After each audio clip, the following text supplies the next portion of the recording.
match of this round. This is Cody Williams on Dromai versus Connor Talty on Icelander. Now, as I was watching this draft play out, Cody was almost snap picking cards as he was going. He was making very fast, very concerted picks. He knew what he wanted to do, it seemed, from the drop. Whereas Connor was sitting in a different position. I was able to kind of see some of his picks. And there were times where he was agonizing over cards, really shaking his head, trying to figure out if he needed to pivot, which he needed to pivot to. So either way, these players sitting at 7-1 with these draft decks trying to find their way into the 8-1 record. Silent Stilettos, Silken Form, Quelling Robe, and the Miter. And the Miter, turn 1, is what Dromais love to do. Mitigate some damage, create a lot of Ash as well. In this case, 4 Arcane being presented by Icelander. Icelander loving to go first, liking to pocket that Arsenal card early. Yeah, and in this scenario, Dromai going second, able to make use of the Helios Miter this time and prevent some of that damage, but not pitching any reds whatsoever because it looks like the hand is really heavy into yellows and blues. He does have a red sigil here that he does look like he is going to pitch in doing so, and also pitch another yellow. I believe that pitch for that red will create an Ash. He's going to stop some of that arcane damage with the arcane barrier that he had available to him on the Silent Stilettos, which is indeed an arcane barrier piece that you definitely want. Explaining basically how he's over-pitching for all of these effects and showing the Ash generation there. All right, so in conjunction with some of the Arcane Barrier as well, floating it properly to be able to also just soak a little bit of the Waning Moon. So really you're taking one here. The way that was pitched, Cody kind of saying, okay, this is Arcane Barrier, this is actually Miter, blah, blah, blah, blah, blah. Get to the end of the story. Hey, I took a damage. I get fresh cards. And here we go. And Ash is what he gets out of it, and I think trading a life for an Ash token right to start the game is a very fair trade. Yeah, depending on the composition of Cody's deck, almost never as Dromai want to be Ash-starved unless you're literally just playing for the Cinnapai route where you just jam down a bunch of giant attacks, which is honestly a very strong route to take. But you still want the ability to, at any point, create an Ash and then turn it into an Ashwing and represent consistent threats, especially in a matchup where you may want to block arcane damage. Giving up a Frosting here, I don't know what the other card was, but a red Brothers in Arms, that's one of those 6 attacks that the Dromai player is usually wary of, but drafting them themselves is useful on your side, but it also peels it out of the pool that's circulating that is very detrimental to your own game plan. Here we have in case. Just in case you didn't know, you do have to actually look into and read that card, does Cody. It's like, wait a minute, what is the fuse effect? Oh, something, I can't do hero things. Okay, I don't know if that affects me, but it is 3 damage that you are representing. Now, this is also important. The Aether Hail here is a yellow, so it can be pitched for a Waning Moon follow-up if you choose. And, hey, would you look at that? It's pitched for a Waning Moon. I did look at it. Oh, there you go. You're welcome. Thank you. The Arcane Barrier, again, going to possibly deal with some of this. Again, maybe you just take it. Also, as you can see, he's just writing it down and saying, all right, I need this card because I got some stuff I got to do. Also piling up the Ash. I think is that a Sweeping Blow that's in hand? I'm not sure. We can't quite see. Looks like a Sweeping Blow. We're going to open with a Billowing Mirage first. Pitching and burn them all. Creating another Ash and transforming it into an Ashwing. And those sons of a guns. It's too early to say to get a little more PG here, but either way, those Ashwings are so vital in this matchup. Yes, because they represent consistent damage, they are huge threats towards Icelander. Because Icelander doesn't, she's not as well equipped to deal with large-scale threats, and yes, that is a cracked bauble. You think you could trade it up for something? You probably could. If he made a trade, that cracked bauble could become anything.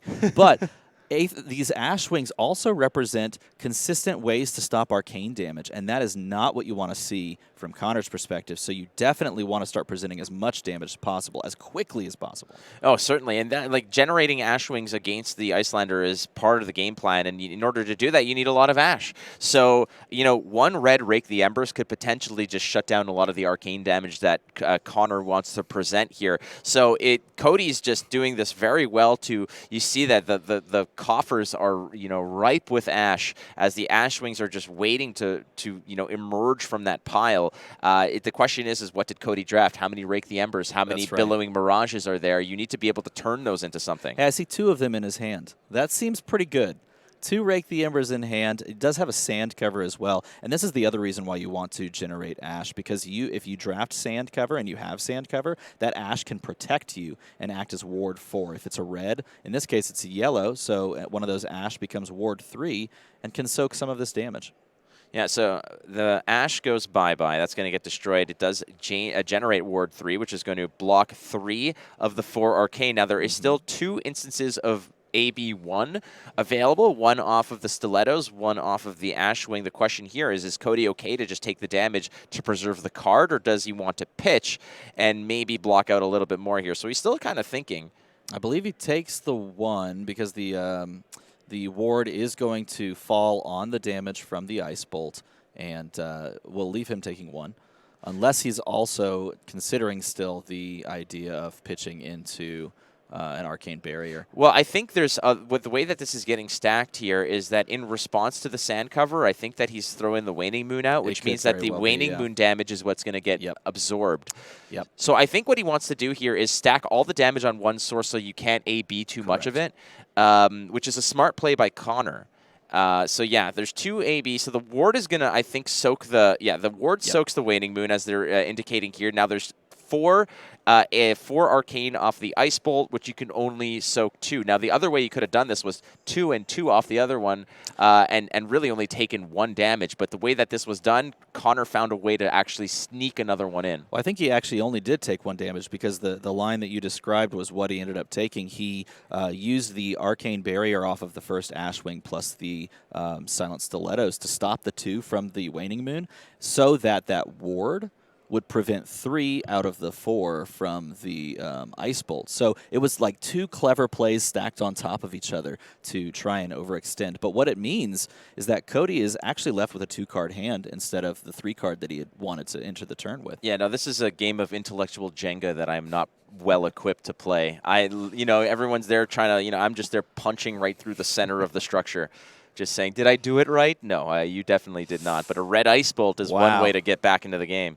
Wow, and when you have the life lead here, you're trying to just continue to present a bunch of damage that the Dromai player does have the equipment and the Ash Wings to try and prevent, but do they have the cards to pitch?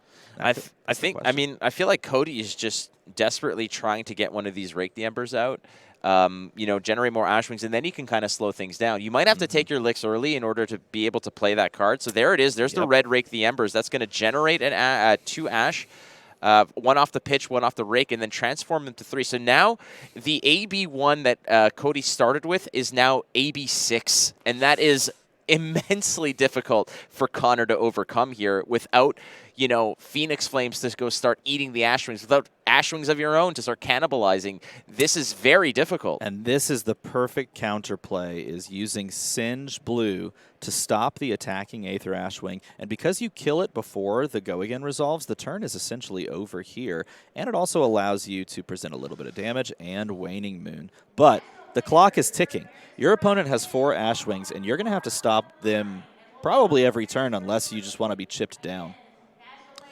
So you got to take your time here. Again, Cody presented, I think it was like 5 Ash Wings. 2 of them are gone. The question here is how many Singes does Connor have access to? He'll need at least 1 more, I think, to make this game interesting. The life totals are not the story here. Frankly, the board presence of those Ash Wings are going to dictate, and a Billowing Mirage is a great start to the game, to the turn here. Red is opening the turn with red should... it's going to basically give the green light to all these Ash Wings. It does. It starts the chain rolling, and it also represents 3 damage that can't really be stopped in a way of like popping a Phantasm. This is just 3 damage that you have to respect or take, and Connor chose to take it here. The board becoming very imposing to Connor here. He's got work to do. Oh, and this is very interesting. Assuming that Connor was trying to set up to stop the turn again, Cody instead just chooses to represent a 4 Dust Up. And Dust Up has an on-hit effect of creating even more Ash Wings for the attacking player. And rather than coming in with those Ash Wings and losing the possible advantage, and it was indeed an Arsenal card ready to kill an Ash Wing, he just said, you know what? Hey, deal with this 4. No, that's a great read by Cody, like you said. And again, if you kill one of those attacking Ashwings, the go again just dissipates. It just evaporates. It's gone. So Cody playing it safe. Dust ups are fantastic cards, and Connor, I don't think, wanted to let that sneak through even for 1 damage. It's the on hit that's the most devastating. And hey, there's a dragon. Asvalai comes across with the arcane damage himself, and Asvalai going to represent arcane damage towards Connor. It's like, that's what I want to do. Why are you attacking me with this arcane damage? I don't have the equipment to deal with this turn after turn. I've just got Quell. That's a great timing for that red Brothers in Arms 6, triggering the Phantasm off the dragon, and the Asvalai, as quickly as it shows up, is Gonzo. Good thing, because there's a yellow singe. Look at this. He's got all the answers, Flake. That's huge for Connor. Cody was ready to just run away with this one, but a well-timed red Brothers in Arms, the 6 attack, popping the Phantasm, follow up with a yellow singe to just go ahead and tickle the Dromai for 1 and take out all of her friends. And look at the life totals as well. Yes, the board presence was huge, but Connor able to not only deal with the board state, but also put it in lethal range. Is that another red rake, I think? It is, yes. So another 3 on the stack. Now they're considering whether or not they want to let this resolve, because right now there's Arcane Barrier 2 with the combined Arcane Barrier on the table. But if this resolves, it's AB5. That's a bit different. Big change to the story here, and Connor has the luxury of 12 life versus the 4 for Cody. So there are options, not necessarily, I want to say, to make mistakes, but to just let stuff leak through purposely to enhance your own damage output. And in this case, a Frosting out of Arsenal followed up with a Waning Moon is lethal unless there's a response, but that's another sand cover. Well, he used the Frosting to actually kill the dragon and try to prevent even more Arcane Barrier in that moment and try to present lethal right there, but with the breakpoint of 4, that Waning Moon is just going to force those last couple of cards out and try to prevent some of that damage. But 3 dragons here. Now, in case you're wondering, no, the players are not hyped up on caffeine or other substances. Frankly, we're just kind of upping the clock here, and they are super excited, we'll just say, as they're just kind of, you could play the Keystone Cops theme if you want, but now look at this. He gave him 3 Frostbites on his turn, playing the Arctic Incarceration. I believe if it is a red one, playing that Arctic Incarceration gives 3 Frostbites, which makes things exceedingly difficult. So he's just going to choose to Arsenal and pass, because maybe he had a quad red hand or something to that effect. Yeah, you don't want to spend everything just to get rid of your own, just the Frostbites, and then leave yourself open to any of the arcane damage. I think that was a wise move. Polar Cap coming across for 4, going to use some Arcane Barrier plus some Oasis Respite to stop that and go up to 5.